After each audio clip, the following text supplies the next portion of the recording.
আসসালামু আলাইকুম, সবাই কেমন আছেন? চলে আসলাম আমার আরেকটা নতুন ভিডিও নিয়ে আপনাদের সাথে হাজির হয়ে গেলাম। তো যারা ভিডিওতে ক্লিক করছেন, যদি আপনি নতুন হয়ে থাকেন আমার চ্যানেলে, দয়া করে সাবস্ক্রাইব করে দিবেন। ভিডিওটা ভালো লাগলে শেয়ার করবেন। আজকে আপনাদের সাথে বুলগেরিয়া নিয়ে আলোচনা করব।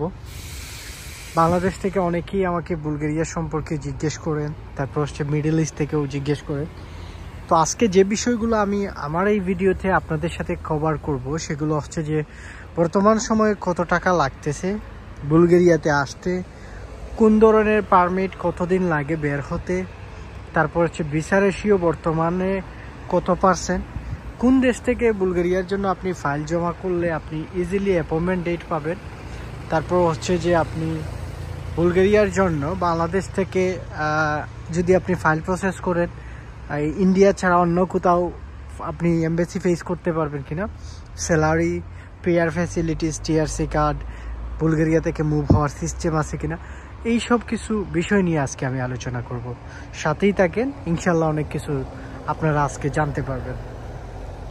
বাংলাদেশ থেকে বুলগেরিয়াতে যদি আপনি যেতে চান, তাহলে আপনার 10 থেকে 12 লক্ষ টাকার একটা বাজেট নিয়ে আপনাকে দাঁড়াতে হবে, শুধুমাত্র যারা বাংলাদেশ থেকে চেষ্টা করবেন।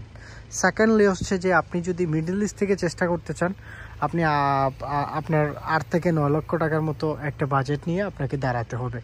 সো 8 থেকে 9 লক্ষ টাকার মতো একটা বাজেট আপনার রাখতে হবে মিডল ইস্ট, যেমন দুবাই, তারপর কাতার, বাহরাইন, এইসব কান্ট্রি থেকে যদি আপনি বুলগেরিয়ার জন্য প্রসেস করতে চান। এখন আসেন, আপনার বুলগেরিয়ার ওয়ার্ক পারমিট কত ধরনের হয়ে থাকে, এই বিষয়টা আপনাকে আগে বুঝতে হবে এবং জানতে হবে। বুলগেরিয়ার কিন্তু দুই ক্যাটাগরির ওয়ার্ক পারমিট হয়ে থাকে, একটা হচ্ছে নন সিজনাল, একটা হচ্ছে সিজনাল। এখন আপনাকে বুঝতে হবে যে ভাই নন সিজনাল কি এবং সিজনাল ওয়ার্ক পারমিট কি। নন সিজনাল পারমিট যেটা হচ্ছে ভিসা ক্যাটাগরি ডি, অর্থাৎ লং টার্ম ভিসার জন্য যে পারমিটগুলোতে জমা করা হয় সেটাই হচ্ছে গিয়ে মানে আপনার নন সিজনাল ওয়ার্ক পারমিট, অর্থাৎ যেটার মেয়াদ 6 মাস থেকে 1 বছর থাকে, যে পারমিটের মেয়াদ, সেটাকে নন সিজনাল ওয়ার্ক পারমিট বলা হয়। এখন আসেন সিজনাল ওয়ার্ক পারমিট কি। এখন সহজ ভাষায় বুলগেরিয়ার যে ভিসা ক্যাটাগরি সি, যেগুলা মিডল ইস্ট থেকে প্রচুর মানুষ কিন্তু জমা করতেছে, অর্থাৎ 3 মাসের যে পারমিট, সেটাকে নন সিজনাল ওয়ার্ক পারমিট বলা হয়। তো আশা করি এখন বুঝতে পারছেন। এখন আসেন যে কোন পারমিট কতদিন লাগে বের হতে। নন সিজনাল ওয়ার্ক পারমিটগুলো মাস 1.5 মাসের ভিতরে বের হয়ে যায়, এবং সিজনাল যে পারমিটগুলো আছে সেগুলো আপনার বের হতে আপনার অ্যাপ্রক্সিমেটলি নন সিজনাল যে পারমিটগুলো আছে এগুলো বের হতে 3 মাস 4 মাসের মতো সময় লাগে, এবং সিজনাল যে পারমিটগুলো আছে মাস থেকে 1.5 মাসের ভিতরে আপনার বের হয়ে যায়। তো আশা করি এই জিনিসটাও বুঝতে পারছেন। এখন আসেন আরেকটা বিষয়, সেটা হচ্ছে যে বুলগেরিয়ার জন্য আপনার সিজনাল এবং নন সিজনাল যে পারমিটগুলোর কথা বললাম, এখন কোন পারমিটে ফাইল জমা করলে কতদিন লাগবে ভিসা হতে, এটা আপনাকে জানতে হবে।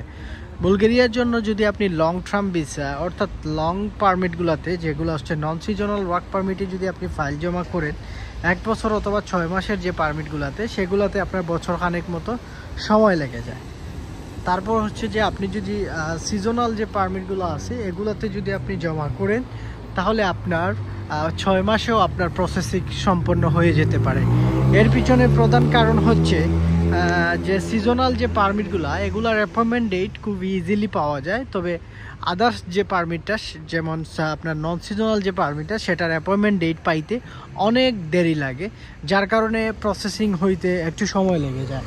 তো আশা করি এই জিনিসটা বুঝতে পারছেন যারা আমাকে এটা নিয়ে কোয়েকশন করছিলেন। এখন আসেন যে 1 বছর লাগতে পারে, আবার 6 মাসও লাগতে পারে। এখন আসেন বাংলাদেশ থেকে যদি আপনি ফাইল প্রসেস করেন বুলগেরিয়ার জন্য, তাহলে আমরা জানি যে বুলগেরিয়ার এমবেসি কিন্তু বাংলাদেশে নাই। আপনারা সবাই জানেন যে বুলগেরিয়ার এমবেসি বাংলাদেশে নাই, বুলগেরিয়ার এমবেসি হচ্ছে ইন্ডিয়া। তো এখন যদি আপনি বাংলাদেশ থেকে ফাইল প্রসেস করতে চান, তাহলে ইন্ডিয়া ছাড়া আদার্স কোনো কান্ট্রিতে আপনি এমবেসি ফেস করতে পারবেন কিনা, এটা আপনার অনেকের কিন্তু এই বিষয়টা প্রশ্ন থেকে থাকে মনের ভিতরে। যেমন আমাকে অনেকেই প্রশ্ন করেন যে ভাই ভিয়েতনাম থেকে নাকি বুলগেরিয়ার এমবেসি ফেস করা যায়, বা ইদানিং বাংলাদেশে বিএফএস এর মধ্যে নাকি বুলগেরিয়ার চালু হয়ে গেছে। দেখেন, বুলগেরিয়ার বিএফএসে এখনও জাস্ট একটা নমুনা আসছে, হয়তো ইন ফিউচারে খুব শীঘ্রই হয়তো বাংলাদেশ থেকে আপনি বুলগেরিয়ার ফাইল সাবমিট করে ফেলতে পারবেন। তবে বর্তমান সময়ে আপনাকে ভিয়েতনামে যাইয়া আপনি এমবেসি ফেস করতে পারবেন না, আপনাকে ইন্ডিয়াতেই যাইতে হবে সে বুলগেরিয়ার জন্য যদি বাংলাদেশ থেকে প্রসেস করেন। এখন আপনার মনে প্রশ্ন থাকতে পারে মিডল ইস্ট কোন দেশ থেকে ট্রাই করলে ভালো হবে। মিডল ইস্ট দুবাই থেকেই কিন্তু অনেক সময় বুলগেরিয়ার ভিসা হয়ে যায়। সো আপনি দুবাই যদি থেকে থাকেন আপনি দুবাই থেকে ট্রাই করতে পারেন, কাতার, কুয়েত এইসব দেশ থেকেও আপনি ট্রাই করতে পারেন বুলগেরিয়ার জন্য। তো আশা করি এই জিনিসটাও বুঝতে পারছেন যারা এটা নিয়ে আমাকে কোয়েকশন করছিলেন। আবারও রিকোয়েস্ট করব, এরকম ইনফরমেটিভ ভিডিও আপনি আমার চ্যানেলে পেয়ে যাবেন। সো দয়া করে আপনি সাবস্ক্রাইব করে রাখতে পারেন। মাঝে মধ্যে আমি লাইভেও আসি, তো আপনি লাইভের যে কোনো কোয়েকশন থাকলে আপনি তখন লাইভেও আমার সাথে কনভারসেশন করতে পারবেন। আপনার কোয়েকশন আলোকে আপনি আমার কাছ থেকে গিয়ে আপনি আনসারও নিতে পারবেন। তারপর হচ্ছে আমার একটা ছোট্ট পেজ আছে, ফেসবুক পেজ, সেটাতেও চাইলে আপনারা ভিজিট করতে পারেন, ফলো করতে। এখন মিডল ইস্ট থেকে কিন্তু ভিসা রেশিও মোটামুটি যেগুলোর দেশ আছে ভালো আছে। এখন আসেন যে বুলগেরিয়ার ক্ষেত্রে আপনার পুলিশ ক্লিয়ারেন্স লাগে কিনা এবং এসএসসি সার্টিফিকেট বা এইচএসসি সার্টিফিকেট এগুলো লাগে কিনা। বুলগেরিয়ার জন্য পুলিশ ক্লিয়ারেন্স লাগে না। বুলগেরিয়ার জন্য আপনার যেটা বুলগেরিয়ার জন্য পুলিশ ক্লিয়ারেন্স সার্টিফিকেট লাগে, তবে এসএসসির যে সার্টিফিকেটটা আছে সেটা লাগে না। কারণ আমি আজকে প্রচুর কাজ করছি, প্রায় আপনার 8 ঘন্টার মতো কাজ করছি। আমার মানে সাইকেলে ডেলিভারি কাজ করতে অনেক কষ্ট লাগে, শনিবারে অনেক বিজি হয় এবং আমার পা ব্যথা করতেছে। তারপর হচ্ছে আমি খুবই টায়ার্ড আর কি। তারপরে ভাবলাম যে 2 দিন হয়ে গেছে ভিডিও মেক করি নাই, আপনাদেরকে একটু তথ্য দেই আর কি। যেহেতু আপনারা ইদানিং বুলগেরিয়া যেহেতু বিএফএস এর একটা আপডেট পাইছেন, মনে করতেছেন যে বাংলাদেশ থেকে আপনারা এখন ফাইল প্রসেস করতে পারবেন। এখনও অফিসিয়ালি এগুলো মানে অ্যানাউন্সমেন্ট হয় নাই, জাস্ট তারা একটা নমুনা করছে বিএফএস এর যে ওয়েবসাইটে। এটা ধীরে ধীরে হয়তো কার্যক্রম হবে। ইন ফিউচারে হয়তো ভালো গুড নিউজ বাংলাদেশের জন্য থাকবে যারা বুলগেরিয়াতে আসতে চাচ্ছেন আর কি।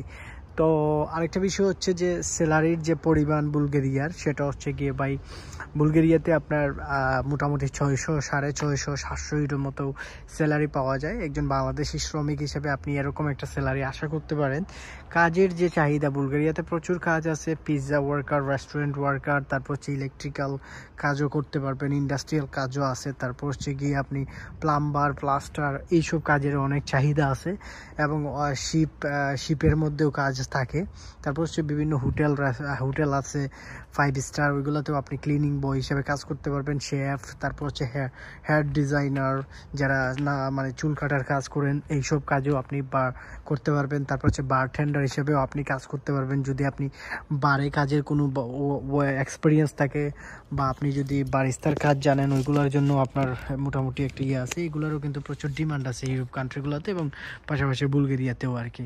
তো 650 থেকে 700 ইউরোর মতো আপনি স্যালারি আশা করতে পারেন বুলগেরিয়ার ক্ষেত্রে। এবং বুলগেরিয়াতে টিআরসি কার্ড গেলে 2-1 মাসের ভিতরে টিআরসি কার্ড হয়ে যায়। 5 ইয়ার্স থাকার পর আপনি পিআরের জন্য বুলগেরিয়াতে আবেদন করতে পারবেন আর কি, একজন বাংলাদেশি হিসাবে। তো বুলগেরিয়া বর্তমানে ভিসা রেশিও আগেও ভালো ছিল, এখনও ভালো আছে। যারা এমবেসি ফেস করে ফেলে সবার জন্য ভিসা রেশিও ভালো থাকে। বুলগেরিয়া ভিসা টিসা তেমন একটা মিসিং হয় না।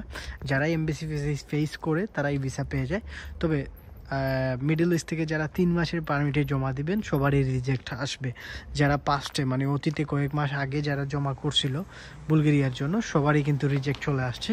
আমার পরিচিত অনেকেই আছে যারা মিডল ইস্ট থেকে বুলগেরিয়ার এই যে সিজনাল যে পারমিটটা আছে সেটাতে জমা করছিল, ম্যাক্সিমাম সবারই রিজেক্ট হয়ে গেছে আর কি।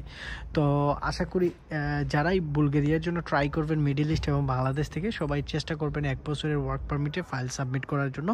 এটাতে ভিসা রেশিও সবচেয়ে ভালো থাকে আর কি। তো এই ছিল বুলগেরিয়া নিয়ে আপনাদের সাথে আপডেট দিলাম। আরও কিছু আপডেট মেবি আছে, আমি অন্যদিন অন্য কোনো ভিডিওতে তুলে ধরার চেষ্টা করব। সবাই ভালো থাকবেন, সুস্থ থাকবেন, বিদায় নিয়ে নিচ্ছি। আল্লাহ হাফেজ, আসসালামু আলাইকুম।